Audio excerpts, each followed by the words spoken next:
Start कर रही हूँ। 7 बजे के बाद मैं स्टार्ट कर रही हूँ अपना व्लॉग। सानू क्या देख रहे हो? सानू से हाय हाय हाय हाय, कैसे हंस रहे हो? क्या हो गया? बेटू बेटू से हाय हाय बोलो हाय। आज हम व्लॉग स्टार्ट कर रहे हैं। कितने बजे स्टार्ट करें बेटा? 7 बजे के बाद स्टार्ट कर रहे हैं। सानू का मालिश होगा। मालिश कौन करेगी? मम्मा करेगी मालिश। बेटू बेटू ये बेटू बेटू का मतलब मालिश करेंगे ना बेटू। तो चलिए गाइस, आज मैं बेटू की मालिश करूंगी ना बेटू। चलो देखते हैं। हाँ ये ओ हंस रहा है बेटू। ये सानू का बेड है। मैं चारों तरफ से इसमें मॉस्किटो नेट लगा के रखती हूँ और सानू इसमें गिरता भी है तो झूलता रहता है पर वो गिर नहीं पाता है ना बेटू। ये तुम्हारा बिस्तर है ये तुम्हारा, इसी में तुम खेलते हो है ना। तो मैं ऐसे रखती हूँ इसको, तो इसमें ये गिरता नहीं है ना बेटा। यहाँ पे मैं सानू की मालिश कर रही हूँ। मैं हिमालय का ऑयल यूज़ कर रही हूँ यहाँ पर, क्योंकि वो अभी वेदर के हिसाब से वो अच्छा है, तो मैं इसी से इसकी मसाज कर रही हूँ। तो जब हम मालिश करते हैं ना, तो बच्चों के पेट में थोड़ा प्रेशर के साथ हमको हाथ लगाना होता है। थोड़ा प्रेशर देंगे तभी उन लोगों का जो डाइजेशन सिस्टम है वो अच्छा रहता है। तो मैं ऐसा ही कर रही हूँ, थोड़ा प्रेशर से उसको पेट को दबा रही हूँ। जब अच्छे से सेकते हैं बच्चों के पेट को तो उनका डाइजेशन सिस्टम अच्छा रहता है और उनको कोई प्रॉब्लम नहीं होता है, मतलब एसिडिटी की भी प्रॉब्लम उनको नहीं होती है। तो हमको क्या है कि अच्छे से प्रेस करना होता है उसको। तो कम से कम आप 20 से 25 बार आप उसको प्रेस करिए और प्रेस करने के बाद तभी उन लोग को अच्छा लगता है। इसके बाद मैं पैरों की मालिश कर रही हूँ, पैरों पे मसाज कर रही हूँ। इससे क्या होगा कि पैर उसके मजबूत रहेंगे, हड्डियाँ मजबूत रहेगी। क्योंकि बच्चे बिना मालिश के तो ऐसा मुझे लगता है कि वो बढ़ते नहीं हैं। मालिश करते हैं क्योंकि जो ऑयल होता है उनके बॉडी के लिए बहुत ज़रूरी रहता है। ऑयल हम जैसे ही मसाज करते हैं पूरा ऑयल वो उनका जो बॉडी रहता है वो सोख लेता है और हड्डियाँ मजबूत होती है। जैसे बच्चे बड़े होते हैं 9 मंथ 10 मंथ में पहुंचते हैं तो वो बैठना सीख जाते हैं। वैसे तो 6 महीने के बाद बच्चे बैठना सीख जाते हैं, पर मेरा बेटा अभी नहीं बैठा है, मतलब वो 7 मंथ के बाद बैठना शुरू किया था, बैठ जाता है वो। तो जब हम अच्छे से मालिश पे ध्यान देते हैं ना तो वो जल्दी बैठते हैं। और पैरों की मालिश और एक्सरसाइज अगर अच्छे से करवाते हैं तो बच्चे जल्दी चलना शुरू कर देते हैं। अगर हो सके तो आप 3 बार मालिश करने की आदत डालें बच्चों को। एक बार मॉर्निंग में करें, एक बार दोपहर में करें, आफ्टरनून में उनका मालिश करें और एक बार इवनिंग में करें, 3 बार करें। तो उससे क्या है कि बच्चे जल्दी चलते हैं, उनकी हड्डियाँ मजबूत होती है। और ऐसे एक्सरसाइज उनको ज़रूर कराएं। उससे क्या है कि उनका जो वो खेलते हैं दिन भर में, उनको जो थकान रहती है उनको रिलैक्स लगता है, वो रिलैक्स फील करते हैं। और पैर से जो उनका घुटना होता है वो मजबूत होता है। तो ऐसा करना ज़रूरी रहता है। उसके बाद मैं हाथ में ऑयल लगा रही हूँ, दोनों हाथ में अच्छे से ऑयल लगाकर उसकी मसाज करना चाहिए। अब मेरा बेबी 10 मंथ में पहुँच गया है तो मसाज करने के लिए थोड़ा वो इधर उधर करता है, पर हाँ करवा लेता है वो। उसके बाद अच्छे से उसके मतलब हाथ में लगाओ और उसको थोड़ा प्रेशर से अच्छे से उसका मसाज करने के बाद उसको फिर हाथों को भी क्रॉस करें। हाथों का भी जो एक्सरसाइज है वो करवाना चाहिए बच्चों को। तो मैं यहाँ पे हाथ का एक्सरसाइज करा रही हूँ सानू को। सानू बहुत इन्जॉय करता है और रोता भी नहीं है अगर उसको ऐसे एक्सरसाइज कराओ तो वो उसको ऐसा लगता है कि वो कुछ खेल रहा है और एक्टिविटी होती है, दिन भर बच्चे फ्री महसूस करते हैं। अब मैं बैक पोर्शन पे ऑयल लगाऊंगी, बैक पोर्शन पे उसकी मालिश करूँगी, क्योंकि जो अपना कमर का जो एरिया रहता है बच्चों का, वो मजबूत करना बहुत ज़रूरी है।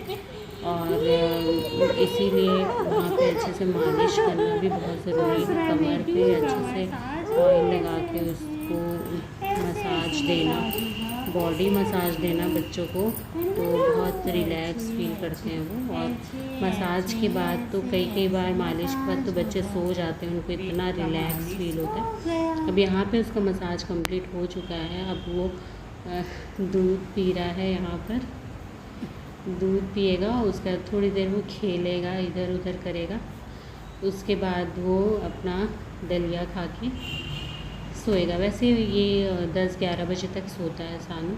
10-11 बजे सोने के बाद फिर बीच में उठता है दूध पीने के लिए, उसके बाद फिर मॉर्निंग में उठता है। सानू की मालिश हिमालय का ये है, हिमालय का ये ना हिमालय का बेबी मसाज ऑयल, इसी से मैं मालिश करती हूँ अभी बेटू का। और मैंने ये प्रोडक्ट यूज़ किया है, ये हिमालय का ये भी बेबी क्रीम है, इसको भी यूज़ करती हूँ मैं बॉडी के लिए, मतलब बॉडी क्रीम सानू के लिए। और ये हिमालय का ये भी आता है, हिमालय का ये है बेबी पाउडर, ये हाँ बेटा तुम्हारी बता दी। तो ये यूज़ करती हूँ मैं, वो भी वेदर के अकॉर्डिंग मैं यूज़ कर लेती हूँ। जैसे वेदर मान लो बरसात है, ठंड है, तो ठंड में फिर मैं ये इस ऑयल को नहीं लगाती हूँ, मैं फिर सरसों के तेल को लगाती हूँ, क्योंकि वो गर्म रहता है और बच्चों के लिए अच्छा रहता है। मैं ऐसा करके देखी हूँ, तो सानू को बहुत अच्छा फील होता है और उसको कोई प्रॉब्लम भी नहीं होती है, तो मैं ऐसे करती हूँ। मैं बेबी का जो मसाज है वो वेदर के अकॉर्डिंग करती हूँ। जैसे अगर मान लो बरसात है या ठंड है, तो उसमें मैं ऑयल चेंज कर देती हूँ, हिमालय का ऑयल यूज़ नहीं करती हूँ, क्योंकि उसमें अगर ठंड है तो बॉडी को वार्म की ज़रूरत होती है, थोड़ा गर्म की ज़रूरत होती है, इसलिए मैं फिर सरसों तेल का यूज़ करती हूँ, उसमें लहसुन डाल के गर्म कर लेती हूँ। उसके बाद मैं अपने बच्चे का उसी से मसाज करती हूँ। और जैसे वेदर गर्म है तो उसमें मैं हिमालय का यूज़ करती हूँ, तो उसमें बॉडी बहुत अच्छी रहती है बच्चों की। तो मैं अपने अकॉर्डिंग ऐसे करती हूँ, क्योंकि छोटे बच्चों की केयर बहुत ज़रूरी है और उनके हाइजीन का ध्यान बहुत रखना ज़रूरी है। बरसात में, ठंड हो तो उनके जो कपड़े भी होते हैं उसमें डेटॉल डाल के धोना, मतलब गर्म पानी से आपको धोना है। और ठंड का समय है या फिर बरसात है तो बच्चों को हल्के गुनगुने पानी से नहलाना है। तो ये सारी चीज़ें हैं जो सभी को मालूम होती है, बेसिक चीज़ें। तो ये सारे बच्चों के केयर में बहुत इम्पॉर्टेंट है, हमको छोटी छोटी चीज़ों का ध्यान रखना पड़ता है और फिर उसी से बच्चे स्वस्थ रहते हैं। अगर हम इन चीज़ों का ध्यान नहीं रखेंगे तो बच्चे बीमार पड़ेंगे बहुत ज़्यादा। तो ऐसा मैं करती हूँ, आप भी अपने अकॉर्डिंग कर सकते हैं। मतलब मैं तो एक्सपेरिमेंट करती हूँ कि मेरे बेटे को क्या सूट कर रहा है, क्या नहीं सूट कर रहा है, तो फिर मैं अपने अकॉर्डिंग उसको करती हूँ। यहाँ पे मैं आलू को बॉईल कर ली हूँ, क्योंकि मुझे साबूदाना का बड़ा और साबूदाने की खिचड़ी दोनों ही बनानी है। तो साबूदाना का जो बड़ा है मैं कम बनाऊँगी, उसकी क्वांटिटी कम रखी हूँ, क्योंकि मैं सिर्फ खाती हूँ और मेरे हस्बैंड को साबूदाना का बड़ा पसंद नहीं है ज़्यादा, वो साबूदाने की खिचड़ी खाते हैं। तो मैंने बड़े की प्रिपरेशन कर ली। इसमें मैंने आलू और कटी हुई मिर्च और साबूदानों को ले लिया है। ये मैंने कम ही लिया है अपने लिए, बस थोड़ा सा मुझे बड़ा बनाना है इसीलिए।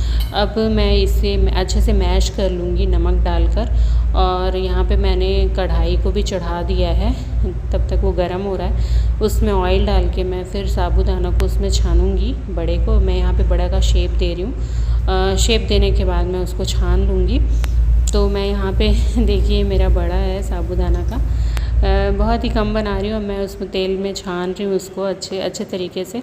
अगर बड़ा अच्छे से पकता नहीं है वो अंदर तक, तो वो अच्छा नहीं लगता है। इसलिए जो अपना आँच रहता है, मतलब गैस का, उसको सिम में करना पड़ता है, मतलब स्लो में करना पड़ता है, कम में करना पड़ता है उसको, तब वो अच्छे से पकता है। अगर उसकी जो आँच है वो हम तेज़ कर देंगे तो वो अच्छे से नहीं पकेगा और खाने में थोड़ा कच्चापन लगेगा। इसीलिए उसको धीमी आंच में धीरे धीरे पकाना पड़ता है, तो वो ना अच्छा क्रिस्पी लगता है। तो मैं यहाँ पे ऐसे ही पका रही हूँ। यहाँ पे मेरे पकोड़े तो बनकर तैयार हो गए हैं। अब मैं अपने हस्बैंड के लिए साबूदाना की खिचड़ी बना रही हूँ। इसके लिए मैंने ऑयल लिया है, इसमें मैंने थोड़ा जीरा डाला है और थोड़ी हरी मिर्च डाल दी है और इसमें बॉइल्ड आलू डाल दिया और उसको मैं अच्छे से ब्राउन होने तक भून लूँगी। और जैसे ही ये ब्राउन हो जाएगा, अभी तो नहीं हुआ है, जैसे ये ब्राउन हो जाएगा आलू, उसमें फिर मैं इसमें टमाटर भी डाल देती हूँ। टमाटर की ग्रेवी मैंने डाला वो, क्योंकि उनको अच्छा लगता है ऐसा वाला, तो मैंने ग्रेवी यहाँ पे डाल लिया है। और ग्रेवी डालने के बाद देखिए इसका टेक्सचर अच्छा लग रहा है, वैसे टेस्टी लगता है। कई लोग नहीं डालते हैं इसमें टमाटर की प्यूरी, पर मैं इसमें डालती हूँ क्योंकि मेरे हस्बैंड खाते हैं इसको टमाटर वाला, तो मैं टमाटर डालती हूँ। आप स्किप भी कर सकते हैं। और ये मैंने मूंगफली पहले से ही ऑयल में रोस्ट करके निकाल लिया था, क्योंकि पहले से ही अगर मूंगफली डालो तो उसका जो क्रिस्पी रहता है वो निकल जाता है, क्रिस्पी नहीं रहता। तो यहाँ पे मेरे साबूदाना के बड़े और साबूदाना बनके तैयार हो चुका है।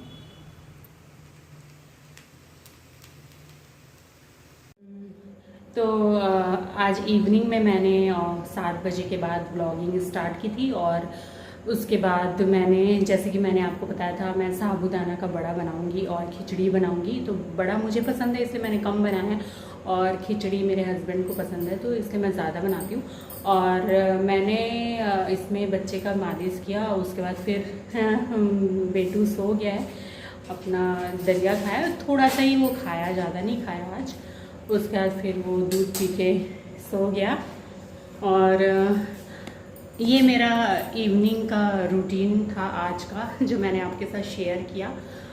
मिलते हैं नेक्स्ट ब्लॉग पे और तब तक के लिए स्टे ट्यून। और मेरे चैनल पे अगर नए हैं तो बेल बटन को दबाइए और लाइक को भी दबाइए और सब्सक्राइब कीजिए चैनल को और शेयर कीजिए। तो मिलते हैं नेक्स्ट ब्लॉग पे, तब तक के लिए बाय बाय।